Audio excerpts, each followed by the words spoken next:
Em grandes momentos da nossa vida, nós tomamos decisões utilizando não somente a razão, como gostaríamos de supor, como adoraríamos supor. Na verdade, a gente acaba se utilizando de uma série de outros mecanismos e eu quero conversar sobre ele com vocês, né? A primeira grande questão aqui, quando a gente olha para isso, é pensar que nós somos, na verdade, as decisões que nós tomamos, elas afetam absolutamente tudo na nossa vida pessoal, na nossa vida profissional. São boas tomadas de decisão que vão definir os rumos de um país, de uma comunidade, são boas tomadas de decisão que vão definir o futuro de uma empresa e até mesmo aquilo que vai acontecer na sua vida pessoal.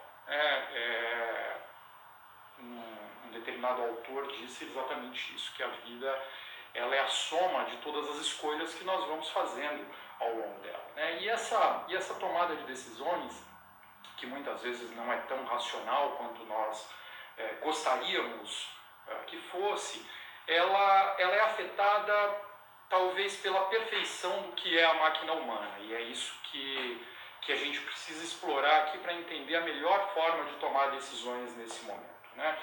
Uma coisa importante é dizer para vocês que a tomada de decisão, muita gente estuda a tomada de decisão, e especialmente a tomada de decisões em momentos de incerteza. Sinto dizer, mas eu não sei exatamente o que significa nesse momento tomada de decisões sob certeza, né? A gente pode aqui discutir probabilidades das coisas acontecerem, como por exemplo, qual é a probabilidade de que todos nós aqui vamos morrer um dia? 100% de probabilidade. Qual é a probabilidade de que o Sol desapareça amanhã? Ela é uma probabilidade muito próxima de zero, embora ela exista, né?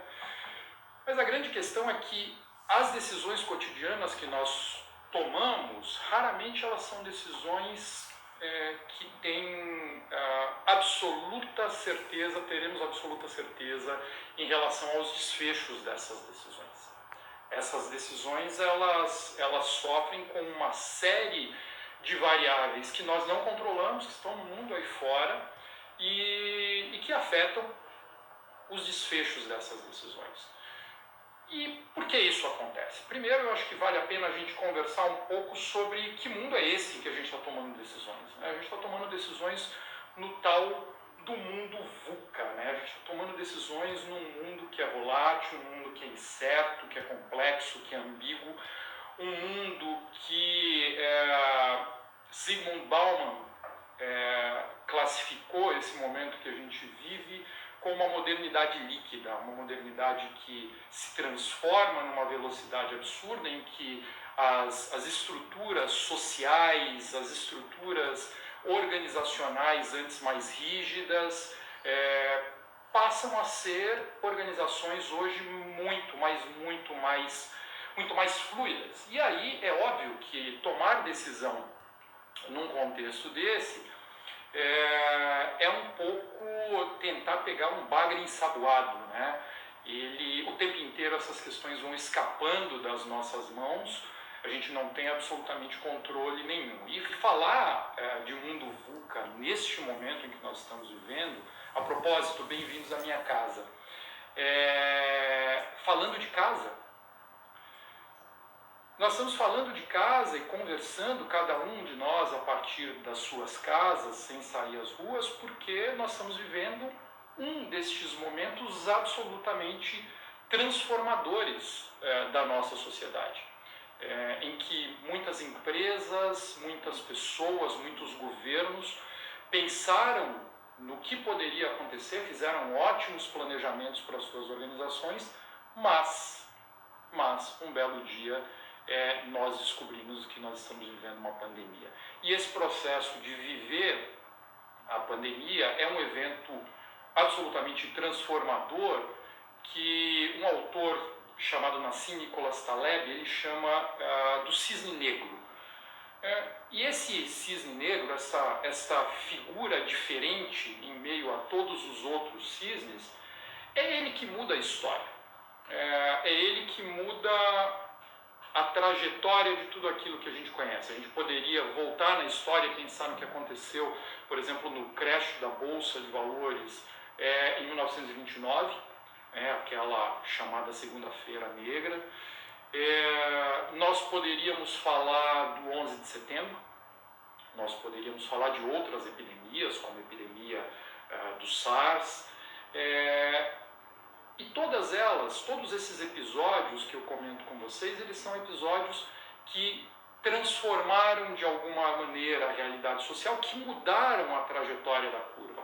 Mercados de ações, por exemplo, que vinham numa trajetória crescente e então, em função desses episódios, acabaram entrando numa queda vertiginosa. Ou se olharmos, por exemplo, para empresas que tinham metas muito, muito robustas e que depois da crise, da chamada crise de crédito americana, a crise do subprime, aquela crise em que as pessoas se deram conta de que deram crédito para pessoas que não necessariamente conseguiriam pagar por aquele crédito.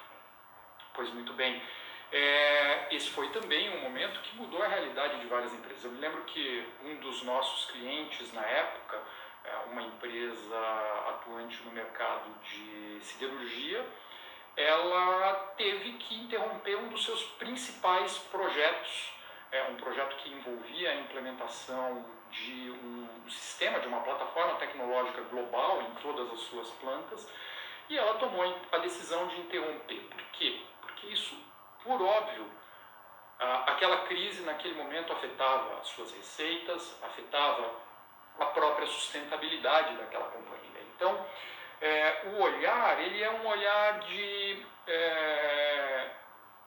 estes fatos que nós não controlamos, eles são fatos que vão mudar dramaticamente a trajetória das nossas vidas. Bom, esses fatos, se a gente olha para o que o Taleb coloca ali, então, na coisa da lógica do cisne negro, é simples. Ele não vai nos permitir olhar o mundo mais numa curva normal, numa distribuição normal das coisas, que permitiria que a gente fizesse boas avaliações de probabilidade, O que é a probabilidade? A probabilidade é um valor no intervalo de 0 a 1, inclusive 1, de que alguma coisa vai acontecer. Então eu conheço a probabilidade, por exemplo, de um número sair num dado.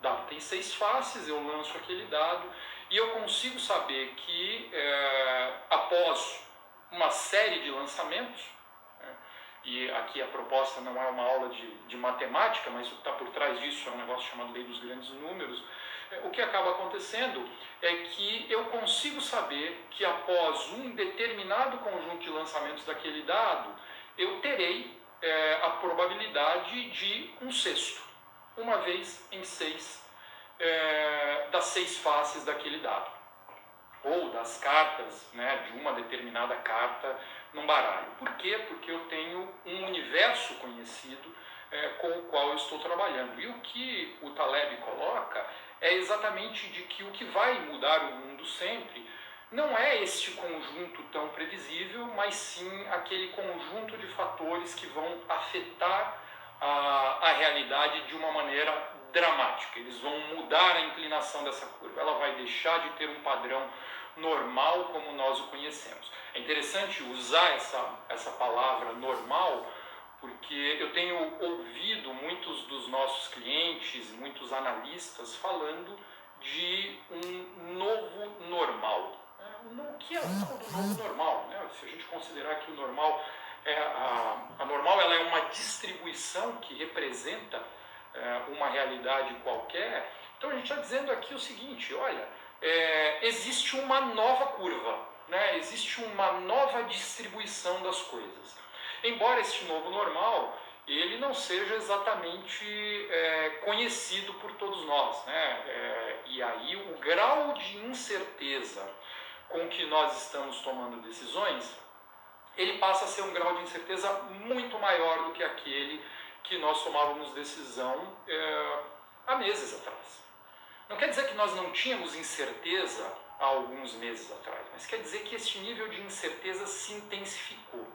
E o mais sério que isso é que essas incertezas se intensificaram com uma pressão de tempo no processo de tomada de decisão nas nossas vidas muito maior. E isso vale para nós, no âmbito familiar, quando nós nos preocupamos, por exemplo, com a nossa renda e como nós lidamos com as despesas domésticas e como nós lidamos com todas aquelas decisões cotidianas que nós já lidávamos, mas que envolve um momento diferente, em que a nossa renda eventualmente é menor, em que questões de saúde podem afetar a nossa família, ao que acontece no âmbito da empresa, e lá na empresa nós temos que tomar determinadas decisões que envolvem pensar em como nós vamos lidar com o conjunto de colaboradores que nós temos no nosso time, visto que eventualmente a empresa não tem mais aquele fluxo de receita que ela esperava antes. Como nós vamos lidar com aquele projeto especificamente, considerando que nós não teremos caixa suficiente para bancar aquele projeto de uma nova planta, da implementação de um software, de uma ação de marketing, enfim. Então, pressionados pelo tempo e com mais incerteza, nós acabamos lançando mão um pouco daquilo que a gente tem de mais perfeito dentro do modus operandi do nosso cérebro, né? Nós somos uma máquina absolutamente perfeita que procura economizar energia quando pensa. Isso é uma questão muito importante porque ela vai definir o jeito que nós pensamos. Ela vai definir por que daquela minha frustração inicial que eu colocava para vocês, de que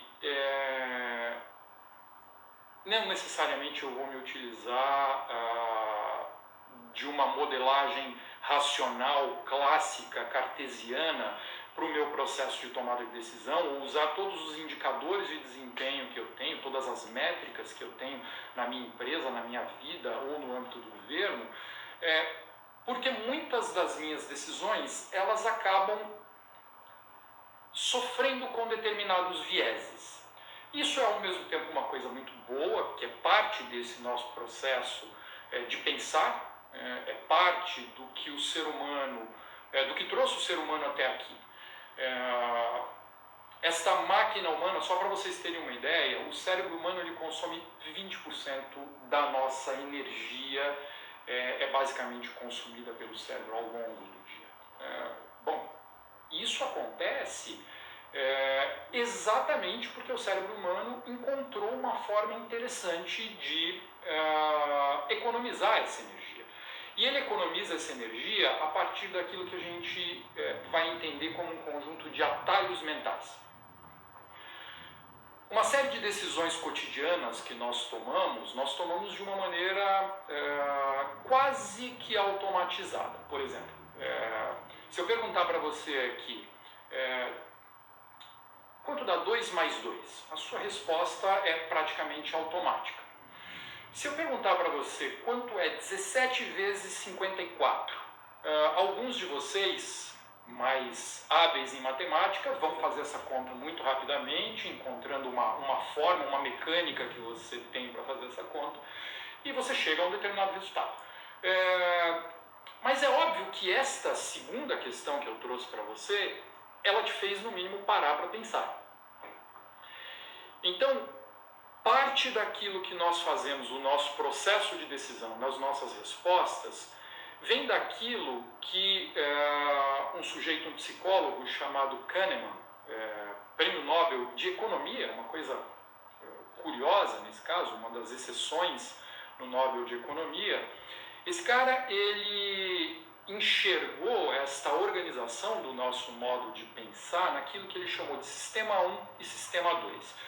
O Sistema 1 é esse mais automático, é esse que nós, a partir de um conjunto de aprendizados, nós tomamos determinadas decisões de uma maneira automática, a partir de determinados vieses, a partir de determinados atalhos. É como se eu dissesse para vocês que, embora o nosso campo de visão seja amplo, ele permite, por exemplo, que eu veja as minhas mãos aqui, quando nós estamos trabalhando a partir de determinado foco, nós enxergamos essencialmente o que está naquele foco. A gente praticamente deixa de enxergar aquilo que está na periferia da nossa visão. Então, este sistema 1, ele opera dessa maneira, de uma maneira muito automática. Ele lida com as coisas a partir de atalhos, e esses atalhos eles existem a partir daquilo que o Kahneman e o Tversky, que foi um outro autor importante nesse processo, vão chamar de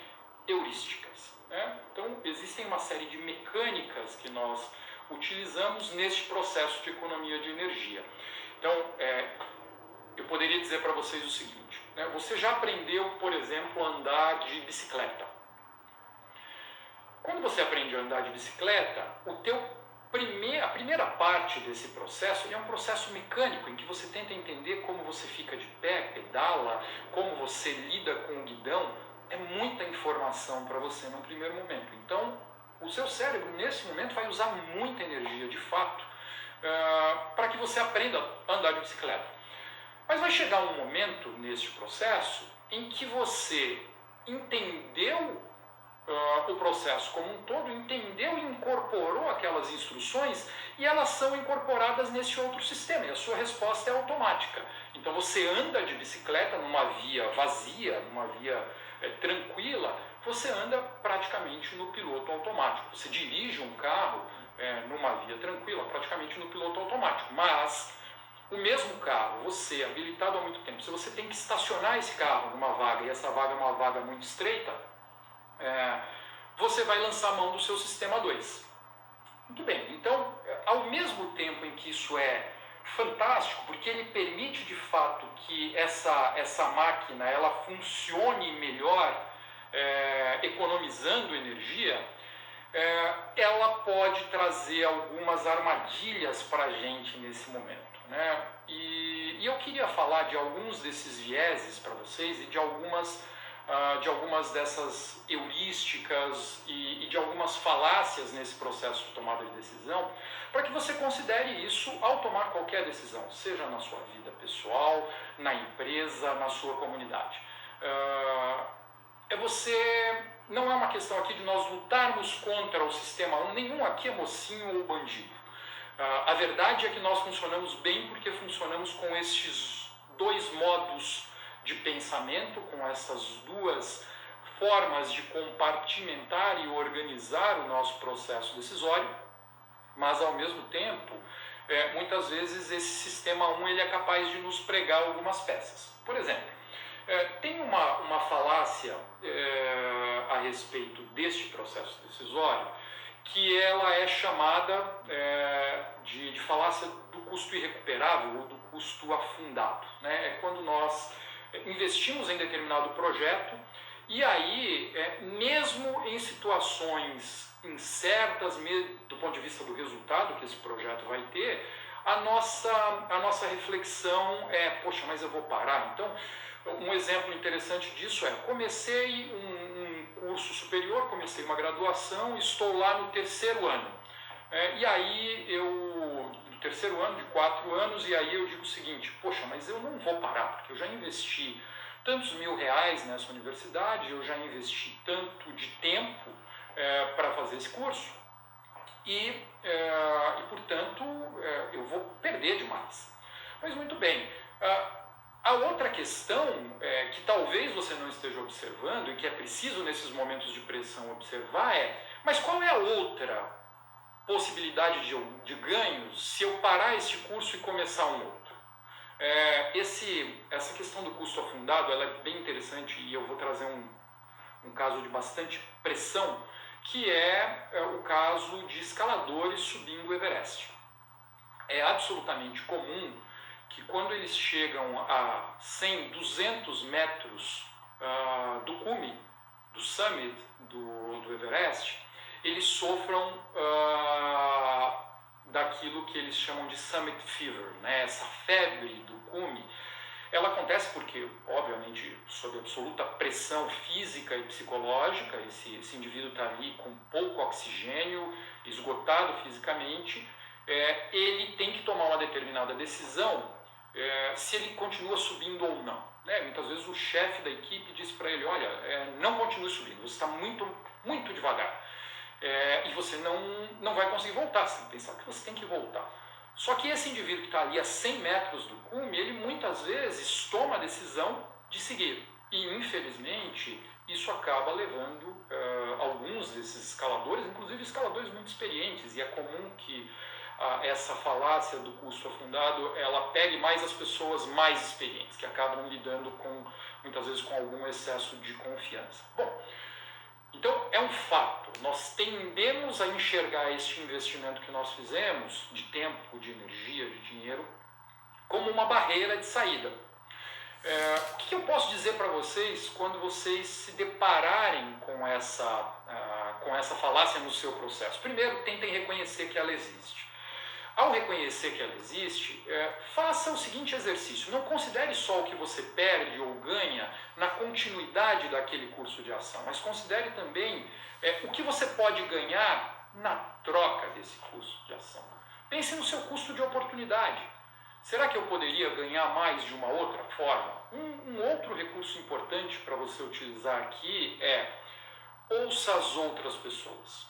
Procure neste momento o famoso advogado do diabo, aquele indivíduo que vai chegar para você e vai dizer o seguinte: olha, eu não sei se essa é uma boa decisão. Então, se você está subindo o Everest, procure o seu Sherpa, que é aquele guia que vai com você, e pergunte para ele: eu devo seguir? Eu devo seguir nesse curso de ação ou eu vou perder mais se eu seguir nesse curso de ação? Infelizmente, nesse caso do Everest, muitos seguem e morrem, mas felizmente muitos ouvem o chefe da equipe, ouvem o Sherpa e acabam tomando a decisão de retornar. Um outro ponto fundamental também desse processo de decisão e desses atalhos mentais é uma tendência que nós temos, um viés que nós temos de confirmação. Então, é dizer alguma coisa para vocês como: olha, eu estou pensando em montar um negócio e eu vou montar um negócio de internet. Eu vou montar um negócio que seja uma .com que venda produtos, porque afinal de contas, olha só o Jeff Bezos, ele é um bilionário que montou uma empresa de comércio eletrônico, então comércio eletrônico dá dinheiro. Pois muito bem, será que eu estou buscando todas as informações necessárias para tomar essa decisão? Será que eu busquei de fato todo o conjunto de empresas que poderiam naquele momento me dar uma contraprova em relação ao negócio de internet dar dinheiro? Certamente, se nós pegarmos toda a amostra de empresas que nasceram e morreram durante esse processo, ou aquelas mesmo que nem saíram do nascedouro, nós vamos descobrir que a Amazon é uma exceção. Então, a questão aqui é: tente olhar para os dados refutam a sua hipótese, que refutam a sua tese. A gente poderia aqui dizer o seguinte: poxa, mas como advogados ganham muito dinheiro, então uma boa carreira é o direito.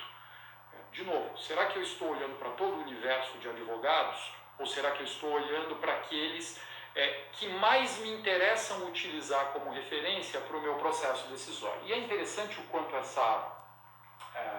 essa heurística, ela dialoga com uma outra coisa, aquilo que a gente vai chamar de heurística da disponibilidade. Esse viés de confirmação, ele acaba funcionando com o fato de que nós buscamos dados para reforçar as nossas crenças. E aí, de novo, nós precisamos de pessoas à nossa volta que nos ajudem a enxergar outros dados que não sejam só aqueles que fazem parte da confirmação da nossa tese. Nós precisamos buscar outras referências para derrubar essa nossa tese. Mas tem uma outra parte dessa história, e que especialmente num momento de crise sanitária como esse que nós vivemos, ela é muito importante, que é aquilo que os especialistas, aquilo que o Kahneman vai chamar de heurística da disponibilidade. E o que é essa tal heurística da disponibilidade? Eu outro dia saí para ir ao supermercado aqui perto da minha casa e ao descer o porteiro disse o seguinte: olha, atenção, porque estão acontecendo assaltos aqui na região. Poxa, isso obviamente é preocupante. Aí fui perguntar, bom, aconteceu um assalto, de fato, mas isso cria, de alguma maneira, um certo efeito pânico, porque tem uma informação acessível, disponível ali para mim, de que tem assaltos na minha rua, e eu acabo não fazendo um juízo de valor um pouco mais apurado dessa informação para avaliar o seguinte, poxa, mas espera lá, em que percentual esses assaltos acontecem aqui? Será que a amostra da minha rua ela é muito diferente da amostra do restante da cidade? Portanto, é uma questão de segurança pública urbana em toda a cidade que nós vivemos? Ou é uma questão localizada ali?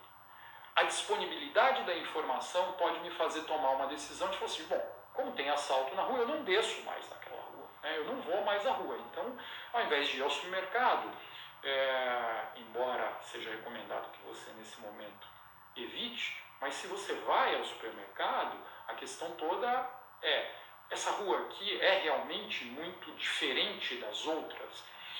A questão da disponibilidade, ela tem especial, a gente tem que ter uma especial atenção nelas nesse momento em que existem uma série de notícias falsas, as tais das fake news, porque muitas vezes acaba chegando para a gente uma determinada informação e que nós tomamos decisão somente com base naquela informação, na informação mais ao alcance da mão naquele momento. Se nós ligarmos a TV e assistimos ao noticiário, nós vamos perceber que nós somos bombardeados nesse momento com informações numa determinada direção. Então, a questão para vocês é, existem outros pontos de vista? No momento de tomar a decisão, evitem tomar a decisão somente com a informação mais disponível para você. Evite tomar a decisão somente com aquela informação que num determinado momento ganhou mais espaço na mídia, neste ou naquele veículo, e aqui sem fazer qualquer defesa desta ou daquela corrente em termos de notícias. Mas a questão esta notícia, ela realmente representa a realidade que eu tenho que tomar aquela decisão? Ela realmente representa algo que pode ser definidor do futuro em relação ao objeto que eu estou tomando decisão? Eu quero usar para vocês um exemplo. É provável que a grande maioria aqui vá se lembrar de onde estava no exato dia, na exata hora dos ataques às Torres Gêmeas.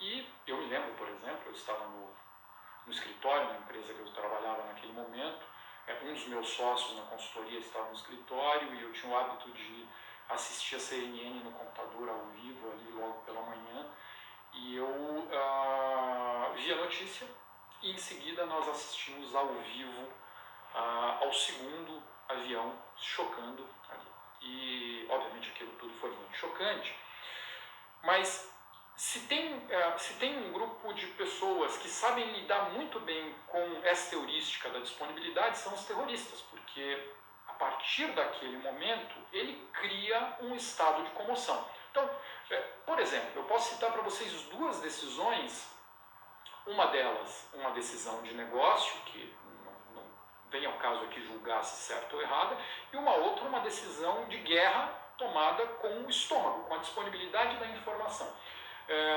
O governo norte-americano naquele momento ele tomou imediatamente a decisão de ataque, a decisão de contra-ataque. Quando, do ponto de vista doméstico, ele tinha muitos desafios ainda com que lidar. Era a decisão mais acertada? Bom, eu não estou julgando aqui se ele deveria ou não tomar a decisão sobre ir à guerra contra a Al-Qaeda naquele momento. A questão é, a decisão era naquele momento exatamente? Muita gente pós 11 de setembro ficou com medo de voar. Pois muito bem.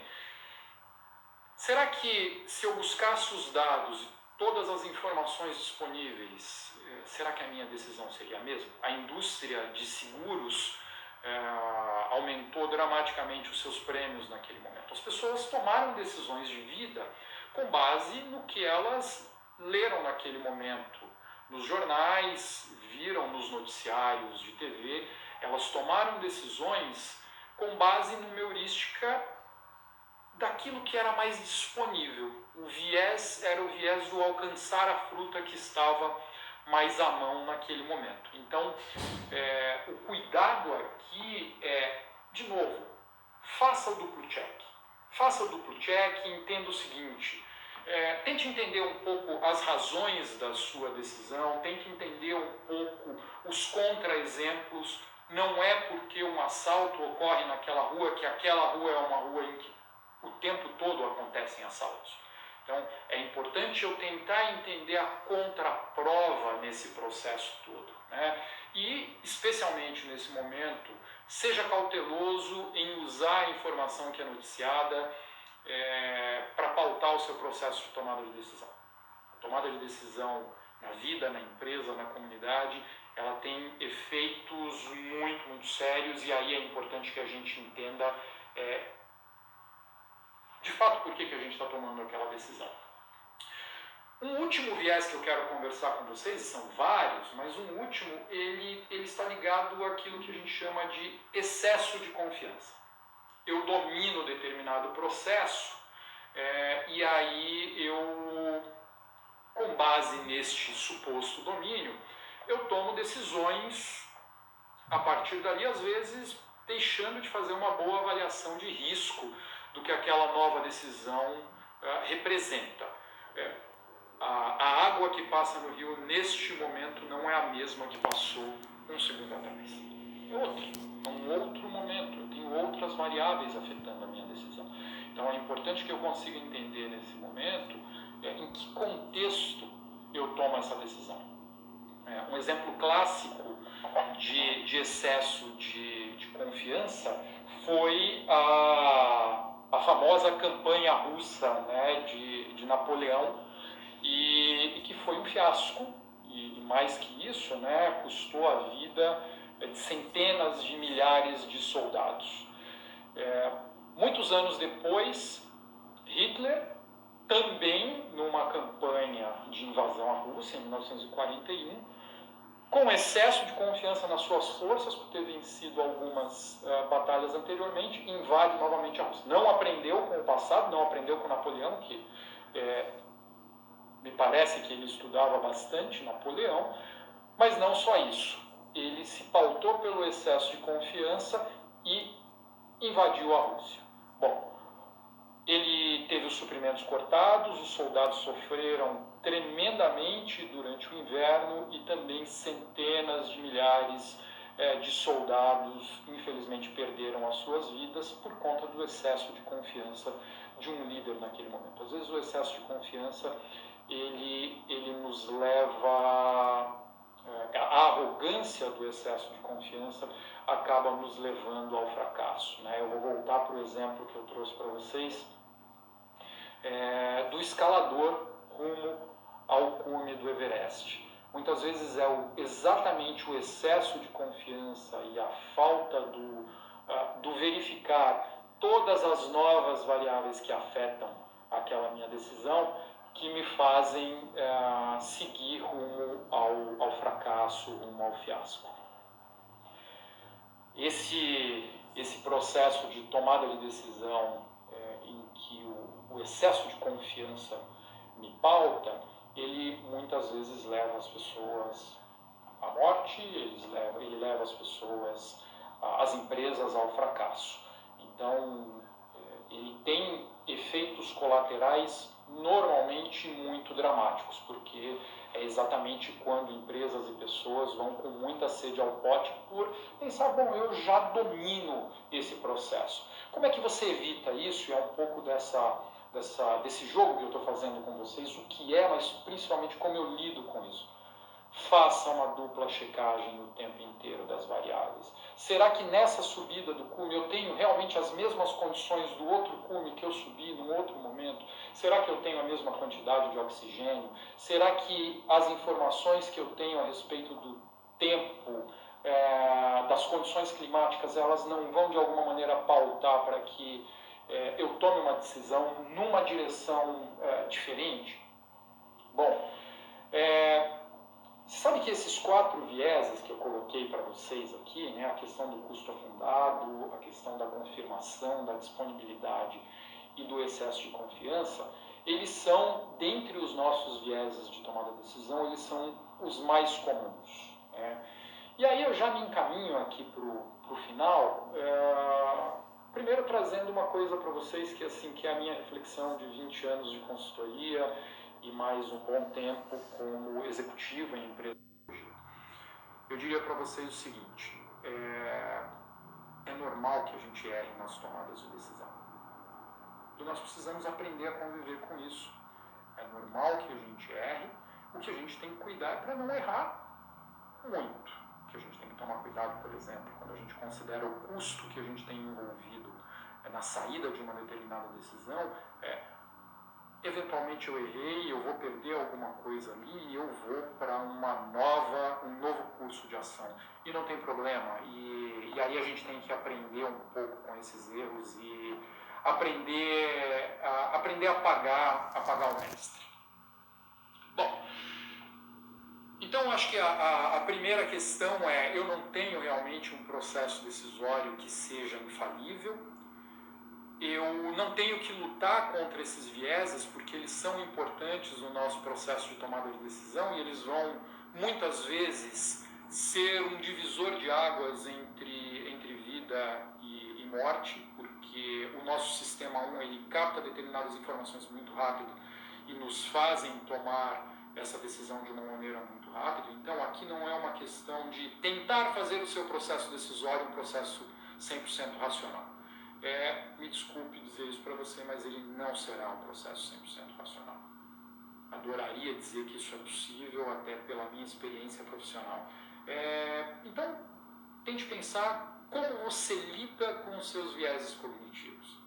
Como você doma esses vieses cognitivos para que no momento de uma decisão de altíssima incerteza, como é esse momento que nós estamos vivendo por conta da crise sanitária que nós vivemos, da crise econômica decorrente dessa crise sanitária, com a pressão de tempo que nós temos que tomar essas decisões, se você puder, dê um passo atrás, olhe para o todo antes de tomar essa decisão.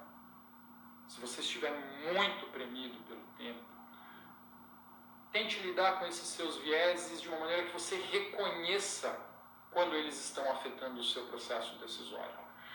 E tente trabalhar com esses vieses de uma forma tal que ele potencialize as decisões que você precisa tomar rapidamente, que podem ser tomadas a partir dele. Olha, eu vou dizer uma coisa para vocês aqui, que na grande maioria das vezes, nós acertamos por usar esse sistema 1, nomeado pelo Kahneman.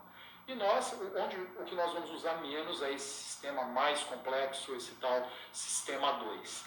Então, aprendam a lidar com estes dois sistemas em todas as decisões que você toma, seja na sua vida pessoal, no seu processo de decisão de que graduação você vai buscar, na empresa, nas decisões que você toma que afetam um projeto ou que afetam a longevidade de toda a empresa, ou na sua comunidade, no ente público no qual você trabalha e que vai determinar também o futuro dos serviços que são prestados àqueles cidadãos que recebem esses serviços. Então, aprenda a lidar com esses vieses cognitivos que você tem e são bons para você. Termino aqui a nossa conversa dizendo para vocês o seguinte, olha, se vocês quiserem saber um pouco mais, tem alguns autores que eu recomendo de fato que vocês leiam um pouco a respeito. Um deles é um sujeito chamado Dan Ariely e o outro é o Kahneman, que definitivamente é uma das figuras-chave dessa forma de enxergar o como nós pensamos, o como a máquina humana funciona. Se você quiser saber mais, você pode nos procurar, nós estamos absolutamente à disposição, e eu aproveito para comentar com vocês aqui o seguinte, Outros sócios da Trigem virão aqui para conversar nesses canais, para conversar com vocês sobre o processo de tomada de decisão, a estruturação desse processo de tomada de decisão. E nós teremos um curso online assíncrono sobre o processo de tomada de decisão, e aí nós teremos muito mais tempo para conversar sobre isso. Então, obrigado por me visitarem aqui na minha casa, e fiquem em casa, procurem tomar boas decisões de uma maneira tranquila, sempre que possível, tentando isolar um pouco essa pressão de tempo e sabendo que daqui para frente a questão não é se nós tomaremos decisão sob incerteza, mas quanta incerteza nós teremos no nosso processo de tomada de decisão. Obrigado, boa noite a todos vocês e até a próxima.